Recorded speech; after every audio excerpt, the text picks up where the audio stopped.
আসসালামু আলাইকুম। ভিডিওটা বানাইলাম, ভিডিও ছাড়ি না। ভিডিওটা বানাইতেছি এই কারণেই, মানুষ কত প্রকারের বেঈমান মানুষ আছে, এটা কিন্তু বলার মতো আর শেষ নাই। একটা জিনিস ভাবুন যে আপনি বেঈমানি করে বা আমার মতো লোকই বেঈমানি করে 10টা টাকা ইনকাম করে আমার বউ পোলাপানে খাওয়াইতেছি, তাহলে কি তারা আমার এই পাপের ভার কি তারা নিব? এই জিনিসটা একটু খেয়াল করে দেন, ঠিক আছে? একটু ভাইবে চিনতে তারপর আমার প্রোফাইলে একটা কমেন্টে বলে যাবেন যে হ্যাঁ, কথাটা ঠিক না অঠিক।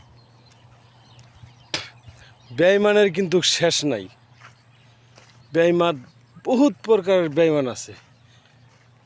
কেউ 10 টাকার বেঈমান, কেউ 5 টাকার বেঈমান, আর বেশিরভাগ এই বাংলাদেশের ভিতরে দেখবেন যে আপনার দেশ এলাকায় যদি একটা প্রতিষ্ঠান আসে বা একটা যে কোনো একটা কাজ আসে, সেটা কি করব,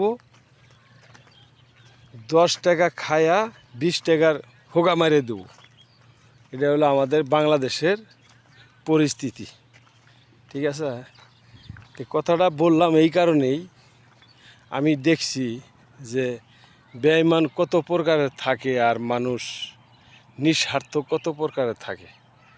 10 টাকা হইলে মানুষে কিনে নেওয়া যায় এখন বর্তমান বাংলাদেশে বহুত মানুষ আছে, কারণ যারা 10 টাকার পিছে ঘুরে তাদেরই 10 টাকা দিলে কিন্তু কিনে নেওয়া যায়।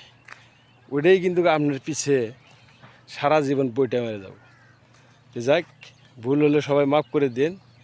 হ্যাঁ, আমি কথাটা বললাম, যদি রং হয়ে যায় তাহলে সবাই একটু মাফ করে দেন বা ক্ষমা দৃষ্টিকে দেন। ওকে, আসসালামু আলাইকুম।